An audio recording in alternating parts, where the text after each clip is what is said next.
Okay, so let's go ahead and get started here. I'm just kind of watching the chat. So if you have anything that you want to say, but you don't want to speak up, which I don't mind, you can just type it in there. And yeah, so thanks for those of you who have logged on today. All right, so here we go. Let me share my screen with you. We'll just kind of go through our regular presentation. If you are doing your presentation, so Michael and Lindsay are doing, well, one of our Lindsays is doing a presentation today. So I will have you just kind of take over the screen when it's your turn. But let me go through a couple of other things first, and then we'll have you guys kind of jump in there. So, okay, so what I have up here today. So I shared the slideshow with you.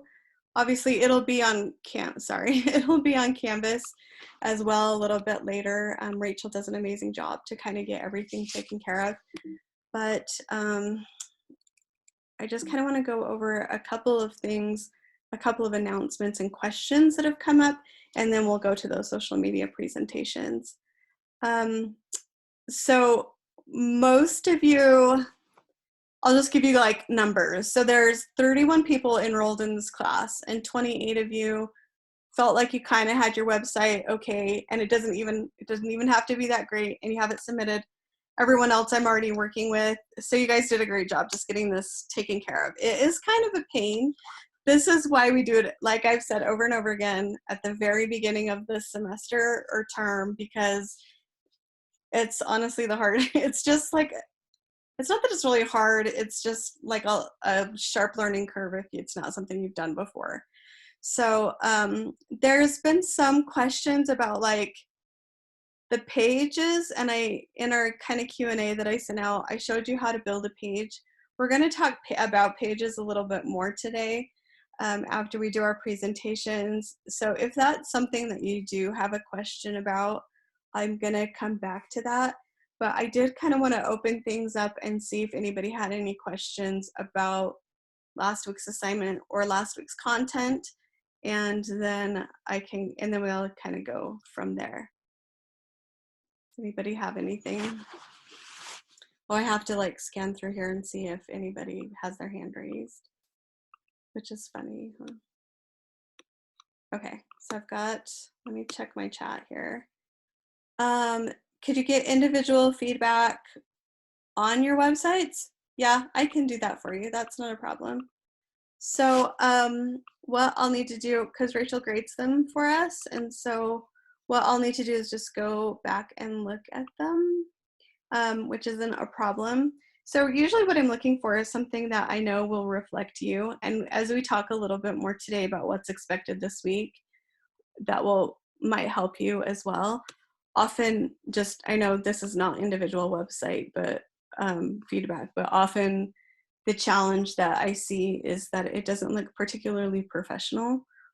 And I'll admit it takes an enormous amount of time to get it to that point, which is why I kind of keep my expectations really low because unless you've already done that, I know that you're probably taking other classes and you've got other things going on in your life.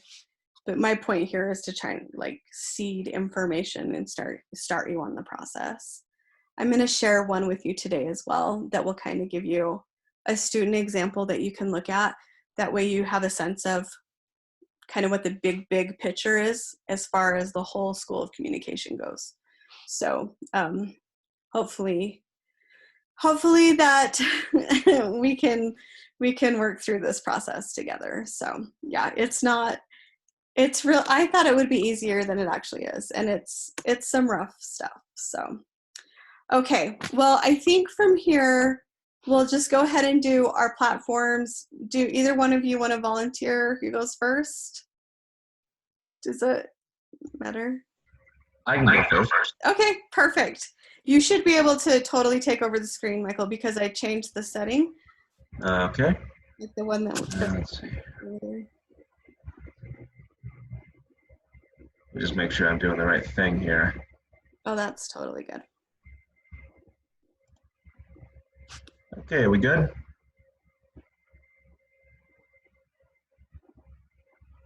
Is it sharing properly?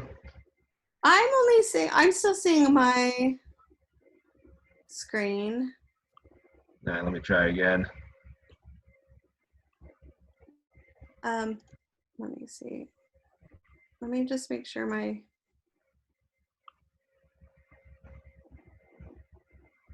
this is what I think. This is one thing I find so funny about this idea of like technology makes it so we can totally do class online no matter where we are.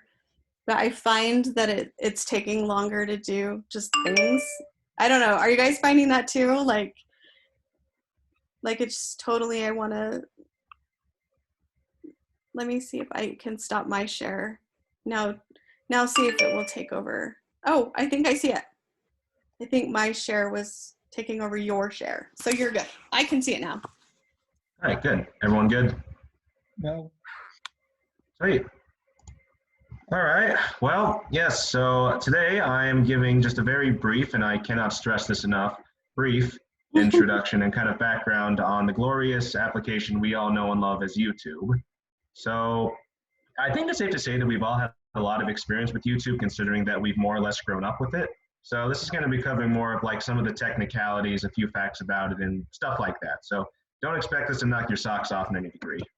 So as a bit of background, though, in terms of origins, YouTube was founded by Chad Hurley, Steve Chen, and Jawad Karim in 2005. And initially, the reason they started it was because they wanted a dating site, believe it or not. But of course, as that didn't work, they generally moved on to more of a general video sharing type of site as well. And one of the reasons was that is because there were some world events going on during their time that they couldn't find easy access to footage to. And that's something I'm going to be covering just a little bit later. But more or less, the big reason that they started YouTube, as the site goes, was they wanted it to be a platform where anyone, and literally anyone, could upload and share videos shot from home, shot from their phones, or, well, you name it. And to put it in the words of Chad Hurley himself, video really wasn't being addressed on the internet. Hold on, I got the thing in the way. People were collecting video clips on their cell phones, but there was no easy way to share them. And it's funny to think of it like that since we take video sharing for granted these days. But if you can remember back in 2005, just a little bit, there really wasn't a solid platform to work with. But the funny thing is that sure enough, as we know, YouTube kind of took off as far as development's concerned. Only a year after its founding in 2005, Google purchased it for little over $1.5 billion, which, if you think about it, for 1 year of being just an independent video sharing site, that's some pretty significant gains. Along with that one, oh yeah, please silence your phones for the presentation. Along with that one, HE and Ketchup TV was introduced in 2008 and continued onward to 2009, and by 2010, videos were being viewed daily by the billions. Literally everyone on the earth was seeming to start to use YouTube, and it really took off. And from there was a lot more advanced options that were being introduced as well, such as promotional potential and live streams. A lot of world events in the early 2000s would be live streamed through YouTube, and it would gain like enough views to probably challenge most of the contemporary news outlets of the day as well. Along with that, it's funny to know that the first YouTube video to ever hit 1 million views was actually a Nike ad in 2006. And you can actually still go find that if you want to. So right off the bat, we see YouTube's promotional potential as well as its content creation potential as well. So today, in a nutshell, more than 500 hours of video is uploaded daily to YouTube, and that number varies, to be honest with you, depending on just how many people are making videos and what the subject is. Almost 1/3 of all people on the earth use YouTube, and I heard a rumor on the internet that if all the YouTubers formed their own nation, which would be kind of weird, it would probably be the 4th largest nation on earth. And YouTube is also the second most used search engine behind Google, which is odd considering that, Google owns YouTube in the first place. And as the graph that you can see shows, 79% of internet users say they have a YouTube account to begin with. So YouTube, it's being used. Safe to say. Oh, hold on a second here. So the cultural impact that YouTube had is, safe to say, pretty significant. Off the start, you have world events that get covered. events such as the Arab Spring were hugely spread in terms of reach through YouTube and other social media sites. So much so where we can see a lot of live events of live actions happening on YouTube faster than we can probably on news outlets. Content creators such as PewDiePie, among millions of others, have been able to make, well, billions creating YouTube content for a wide variety of genres and a wide variety of audiences. And anyone who ever lived in the year 2014 knows of YouTube's ability to raise awareness for trends and social activities as well. But what I thought was the biggest thing that YouTube had potential for was in advertising. Some of the most successful advertising campaigns that we've seen all started off of YouTube. Is everyone still seeing the screen right now? Yes, thank heaven. Okay, good. Just wanted to make sure. So as far as current issues in YouTube go, it's actually a really interesting thing because YouTube is a platform of millions of individual content creators. Current issues are very independent of each other, but occasionally there is a massive current issue that covers the whole platform that generally leaves the community up in fumes. And no more has this been the case than in the recent COPPA and YouTube fiasco that happened a few months ago.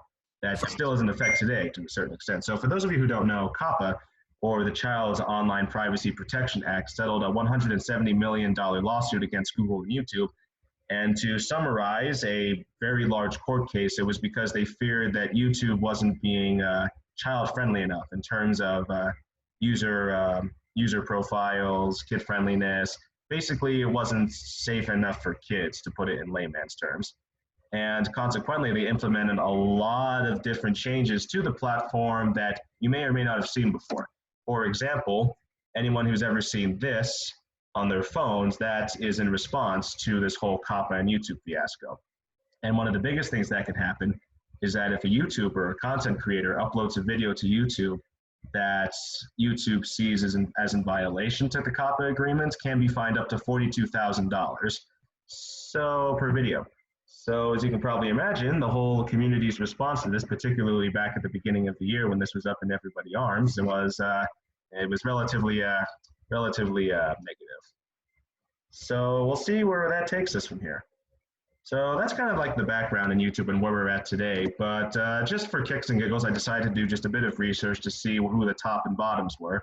As of right now, Ryan Kaji, Ryan's World, he grossed $22 million in 2019 off of YouTube. He's only 8 years old, and he does toy reviews and has a bunch of other things signed up for him as well. So yeah, only 8. The most viewed and liked video is Despacito, love it or hate it. I was on my mission when that thing came out, so I did not contribute to it in any way whatsoever. Just want to get that out there. And the most disliked video on YouTube is YouTube's own Rewind video back in 2018, which for anyone who frequents the platform frequently knows that, yeah, that video is so bad, it's basically hit meme status at this point.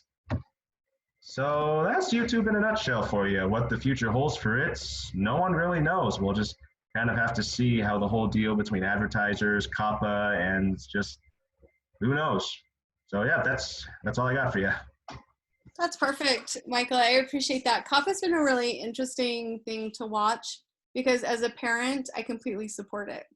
I think it's actually really important, and there's a number of reasons why. One of them being that it's not I shouldn't say it's common, but there's a trend where you do what seems like kid-friendly content and then place things like pornography in the middle of it, or explanations on how to cut if you're too stressed, or what you need to do to commit suicide. And so these kinds of things were just not issues previous to 2005. So that whole idea of like media was very one directional, but now that everything is essentially user generated content. Sometimes I feel like even the news is user generated. I like it's all citizen journalism. It's kind of changed the way policymakers have to work with what's appropriate and what's not appropriate. And we live in an interesting country where it's like you step on like the line in the sidewalk between 2 cement slabs and you're breaking somebody's rights. And so it's like, it's just we're in a really, really weird time. And I think that COPPA is trying in some ways to respond to that. Maybe did they go too far? I don't know. We'll just see. I think in the big picture, it's going to be one of those things that we talk about in a 101 class 20 years from now, but we're just going to kind of like slide over it. You know what I mean? Like kind of like some of the other stuff that we saw in the 1990s with kids and media, but it's just because they're sensitive, developmentally sensitive to messages. So anyway, I always have to talk about that. I'm sorry, I don't know why no one ever calls me until I sit down to like do a webinar with you guys. Sorry, this has been so nuts today.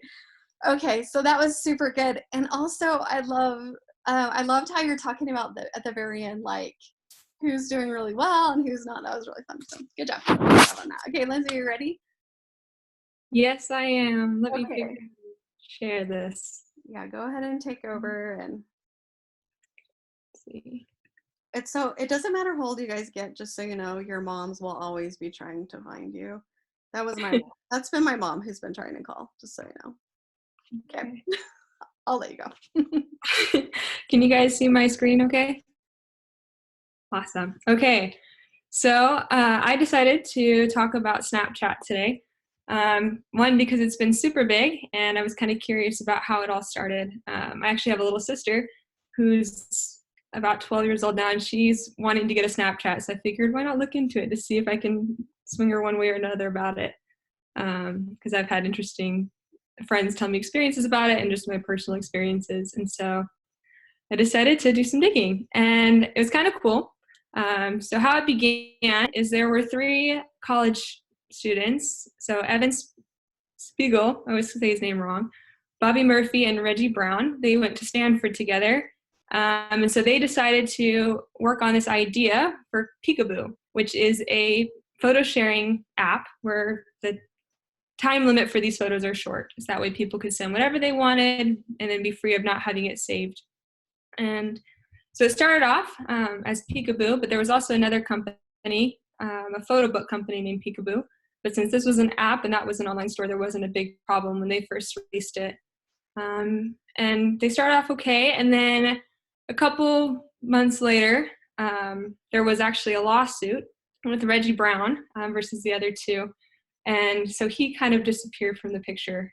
He was no longer involved. And he got a large sum of money because he wanted more shares in the company, but it wasn't in their original agreement. So they had this big, long lawsuit, and it ended up he left. And he was no longer a part of the company. And as time went on, they actually received I can't remember what it's called, but it was a cease and release, I think, for the name, because this other company, Peekaboo, didn't want the confusion in the marketing. And so they ended up revamping it to Snapchat. So Snapchat became its own thing, with this beautiful little ghost being the main and solo logo for this app. And I actually wasn't there, or I didn't have it when it was first beginning, but I do remember seeing all of my friends with this when it first came out in 2011. And this is kind of how it looked as it was set up. So you take your picture, you set how long you wanted it to go, and then you'd be able to share it with your friends. And because of the limited time frame for these pictures, it kind of provided an opportunity and an outlet for user-generated content. They could create whatever they wanted without the worry of negative feedback that would last forever. So that was really nice. It gave them more freedom for what they sent. And it was kind of interesting because the original setup was that this was a game, which I thought was very interesting. I didn't think of Snapchat as being a game. But if you know that towards the very beginning, you'd get points for how many messages that you were sending and receiving. And so it would pop up eventually as like your best friend list, and you'd see like, oh, this person has so many snaps that they're sending daily. And so that was the point system of the game of Snapchat. So I thought that was pretty cool. But as we look at it now, it's mainly just a social media site. Nobody considers it a game of any sorts, even though they do have the snap streaks, trying to keep those alive. But after a while, they were doing pretty good. And then they had a big hacking in 2014, where 4.6 million Snapchat usernames and numbers were actually compiled into a database for hackers. So they had access to all of those records, which created a little bit of a problem. And so the FTC got involved, and they found out that it wasn't just this failure to secure the location, but it was also a few other things that Snapchat had forgotten to tell the people that they were providing the service for. How they would also store videos. So instead of those videos being deleted after 7 seconds or after those 24-hour periods, they were actually being saved in a location where if you went on a computer, you could actually retrieve them again and use them. So that caused a lot of problems. They also found that people were hacking or figuring out different ways to take screenshots of the pictures that were being sent. And also they misrepresented their practices. And so after a long disagreement, they actually were able to settle. And Snapchat agreed that they were prohibited from disclosing anything about the photos, and they also were under a 20-year monitoring system. So for the next 20 years, from 2014 to 2034, sorry, I can't do math right now, they were under watch. And so they're being, just to make sure that they're keeping up with their end of the deal. So I thought that was kind of interesting that Snapchat is still being monitored at the moment by the FTC. And so that was kind of a big issue that I found with Snapchat, because that is a big problem. I remember there was a time where I was on it and I got hacked and I got kicked out of my system. But because I had used an old email, they weren't able to completely kick me out of my account. And so I was able to retrieve it back. But that was a big issue when it arose. And so now we know that Snapchat has continued to try to live up to their deal. They're trying to make it a user-friendly app, and they're pretty much taking out the middlemen of any other. As you can see, they have, I guess in the bottom left corner, they have their own version of FaceTime, where you can call your friends and you can kind of connect with as many people as you would like. And it's interesting because it goes across cell phone companies, so you don't have to have an Apple phone like FaceTime. You don't have to use other apps to do that. You can do everything within Snapchat. They have the Discover page, which has the different icons. So you have the news media coming in as well. The Washington Post actually published an article talking about how they opened up their own Discover subscription. So that way they were uploading their information to the Snapchat app as well. So that way people were being informed on that level as well. Because Snapchat for a while, especially when this Discover page came out, was receiving a lot of citizen journalism, where it'd be on the spot when things would be happening. You would see videos instantaneously of what was going on. And so you're receiving the front lines information. And so I think these different news companies were hopping on with that idea, saying we were going to combine the citizen journalism with our news. That way everyone's getting the full picture. And so they're providing more access to kids as well as young adults in that aspect. They also have the Snap Map, or their version of Find My Friends. So you can stalk them without them seeing you in some cases, and see what's been going on around the world. So it's kind of an enhancement of that Discover page. And they included filters, and they even invented the spectacles, so you could live stream what you're doing, to help include and broaden their base, their ability to create content. And so Snapchat is continually trying to find new ways to keep their products and their app in usage, because a lot of people there's a lot of things and a lot of apps coming out daily. So by converging all of these different formats and platforms, they're able to keep people around and have people use them. So the last thing I want to talk about is kind of what's next. What now? What's in it in the long run for Snapchat? And I think with technology growing as it is every day, it's continuing to grow with virtual reality and different aspects, that Snapchat's just going to keep trying to improvise and to keep trying to keep up to date with everything that's going on, adding more features and more ways to kind of converge all of these new innovations into their app. So I don't know if they're going to stick around in the long run, probably not like YouTube. YouTube's kind of made itself in the world, but it's definitely going to keep going as long as you got 7 seconds for a photo because you can send whatever is going on in that moment and people will look. And so that's Snapchat, and I hope you guys have had fun learning about it. I know I did. It was really cool. Okay, so my question for you, Lindsay, is now that you learned what you have about it, what did you tell your sister? Well, I told her to be very careful. There was actually, they were talking in one of their interviews that they had, that they were very much aware that people would probably use Snapchat for sexting and other inappropriate things, but like it's up to the person that uses it. And so kind of gonna let her make her own choice, but update her on what's going on and have her be careful. Right? Oh my goodness. So Snap is so interesting. So it's not called Snapchat anymore. When they went public, they had to change the name of the company, but people still call it Snapchat, which I think is super funny. I mean, you know, once you name something and it's branded that way, changing that is so hard, and they have not done a particularly great job at it.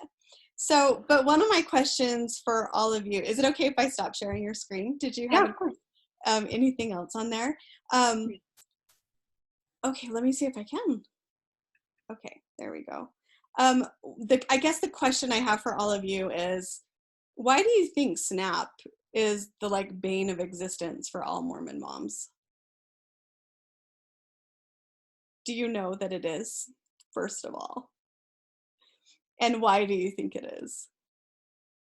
At least the area that I live in, it has a very, very negative reputation. What do you think?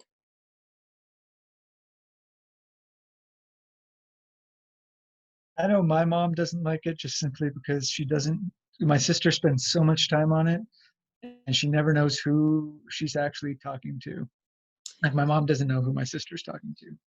Yeah, and somebody had just mentioned this in the chat. There is no way of monitoring. And that might seem like, well, that's part of development. You know, as you're going through your teens, you're becoming increasingly socially independent. Yes, that's true. So it does become this interesting, like, question of like what's appropriate and what's not appropriate. It's sort of redefining how parents and teens interact with each other. And so that kind of has been going on since its inception. The other thing, again, just not that you don't know who is being spoken to, but you don't know what content is being shared. And I like Lindsay, you were super tactful in how you presented Snap. I'm a realist. I think it's much more nefarious.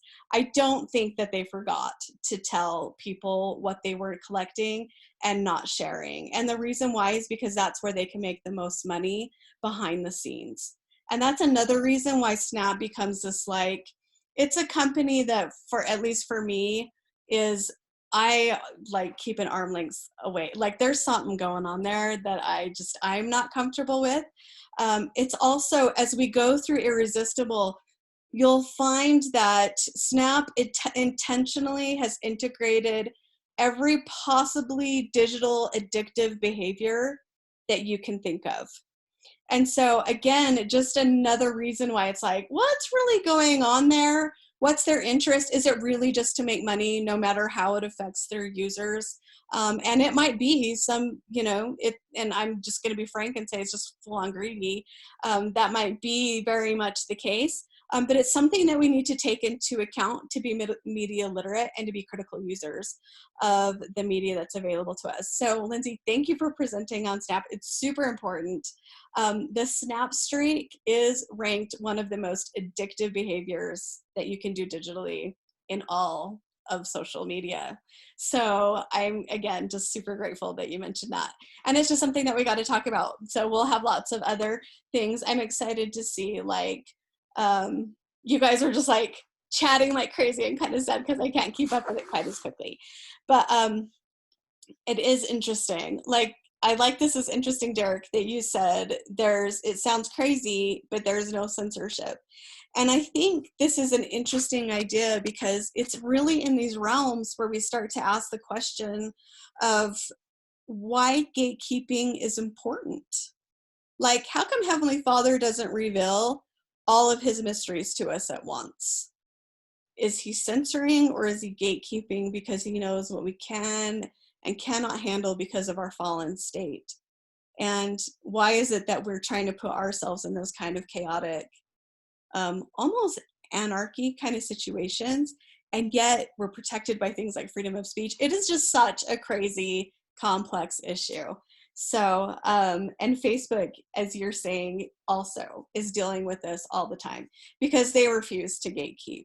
Where you have other individuals who will gatekeep, like the CEO of Twitter, but then they frame in a certain way, like they'll let certain messages go and delete other messages. I think it's funny. Like, I think TikTok is hilarious to watch, and I think it's funny to see people who are my age on TikTok who get super frustrated when their videos get removed because of the gatekeeping. So there's a lot of things that we can talk about here, and a lot of information that I can give you that I'll probably do in a lecture video. But does anybody else have anything they want to share along any of these lines? It's a very complex issue, and you've made some great comments too in the chat as well. Does anyone have anything to share?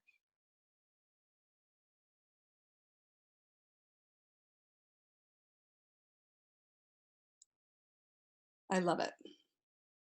Okay, you guys, this is really fun. And again, this is where I'm sad we're not in a classroom, because we could spend some more time with this, but just think about it a little bit. So, okay, I am going to kind of tell you what is expected for this week, kind of go over some assignments with you. I changed some things not to help support you a little bit more, I hope.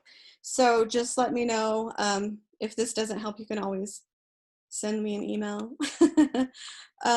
Okay, so what we're reading this week, let me go back to this. Oh, I always press the wrong buttons. Okay.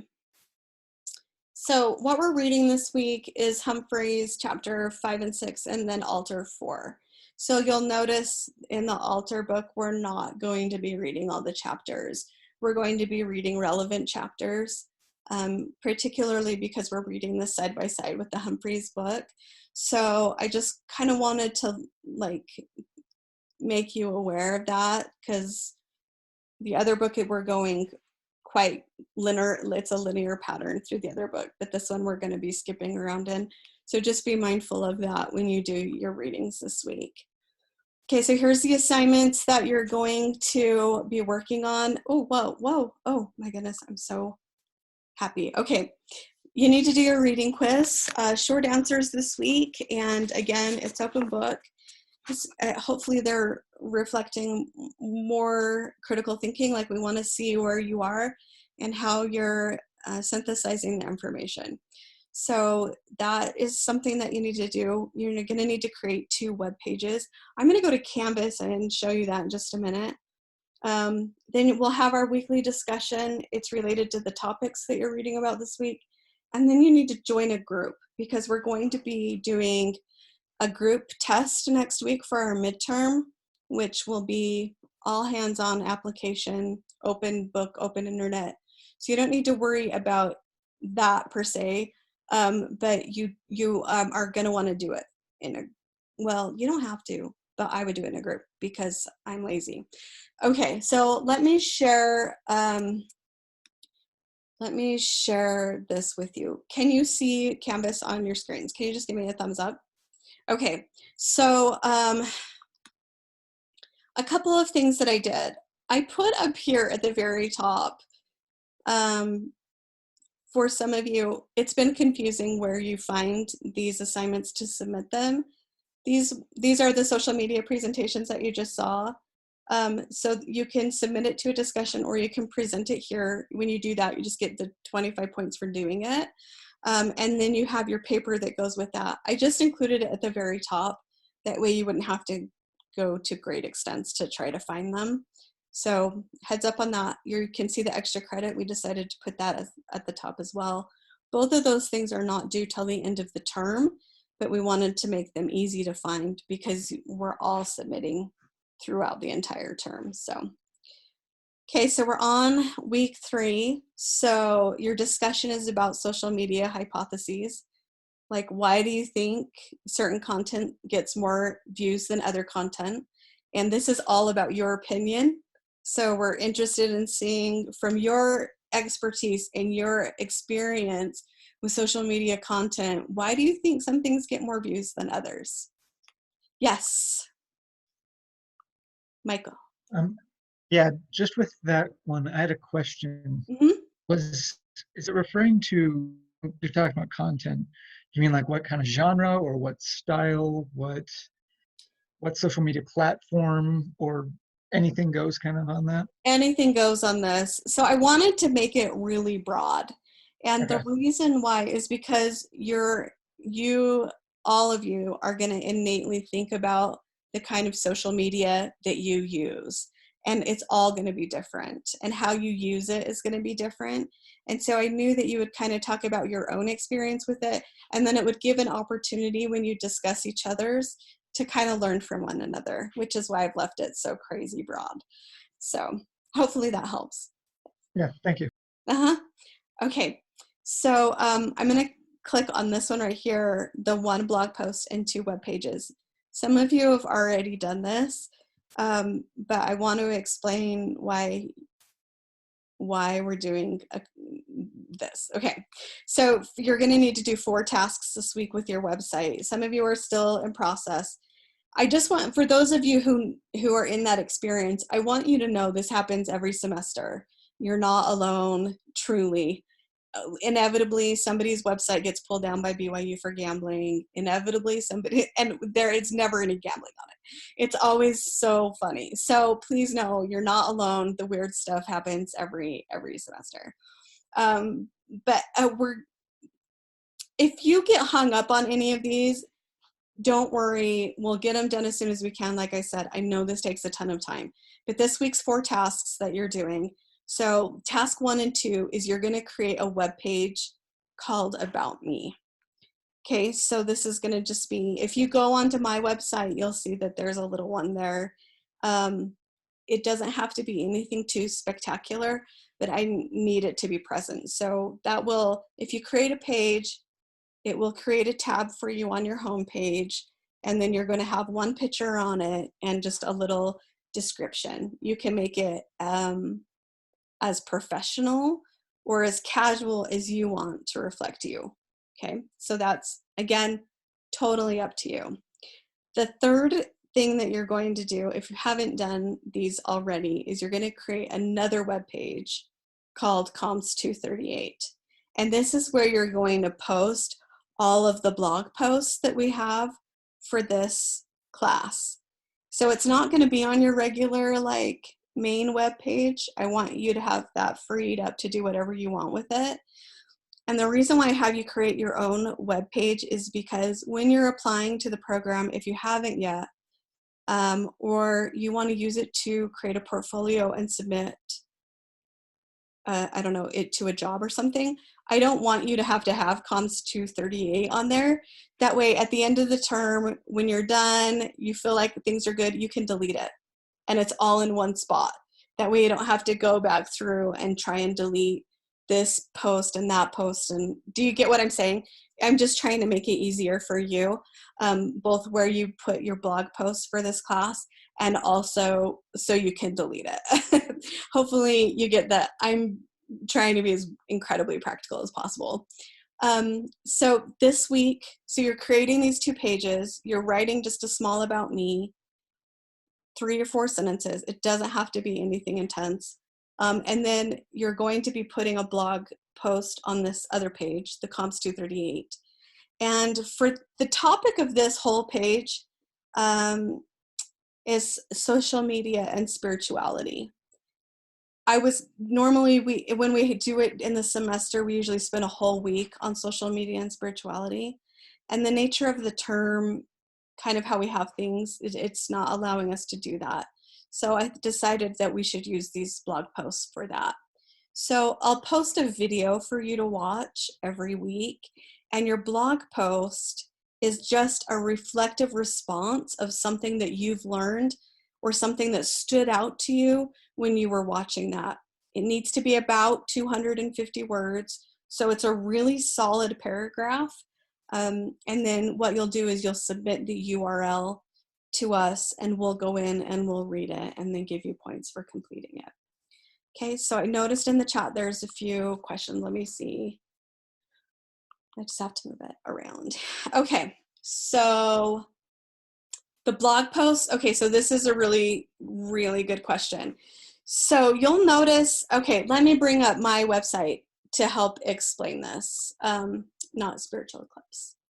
Okay, everything's loading. Okay, you can still see this. Okay, so I did this on the kind of Q&A video that I sent out to you, but this is my homepage, and you'll notice my homepage has the extra credit options for you on there, and I also have my home tab, my about me, so you can see I have this cat bum in my background, and you can find me on social media, and lashes and long hair. Anyway, my daughter told me the other day, yesterday, she's like, "You're trying to look like a hip mom that's trying too hard," which I thought was so funny.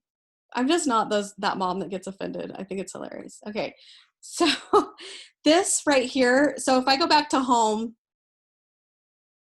maybe, if I go back, maybe I won't go back to my home. If I go back to my original page, so clearly something I need to fix, you can see that this, if you go to the dashboard, this is also called a blog post.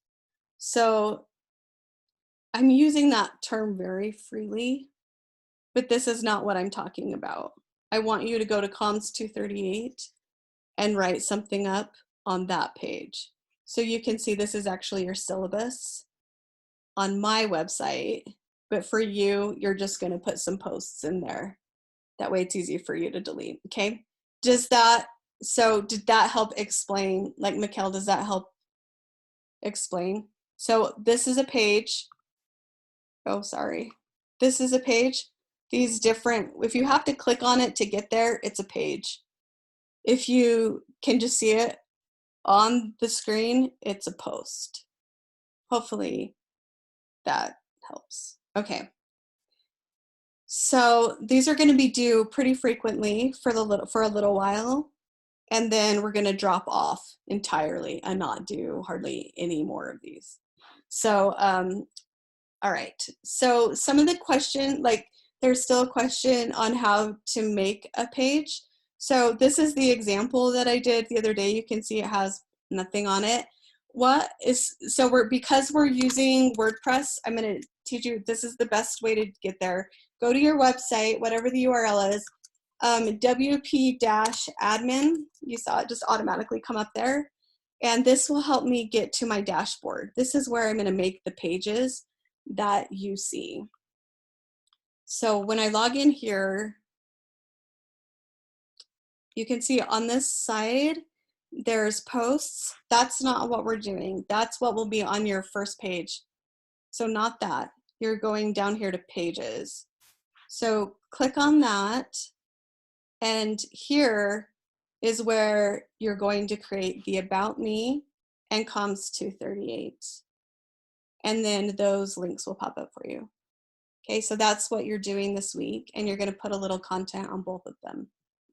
All right, what does that help? A little bit. So if I want to create a new one, I just see pages here. I just put add new. And it's going to bring up, because of the theme that I use, it's going to bring up an editor for me.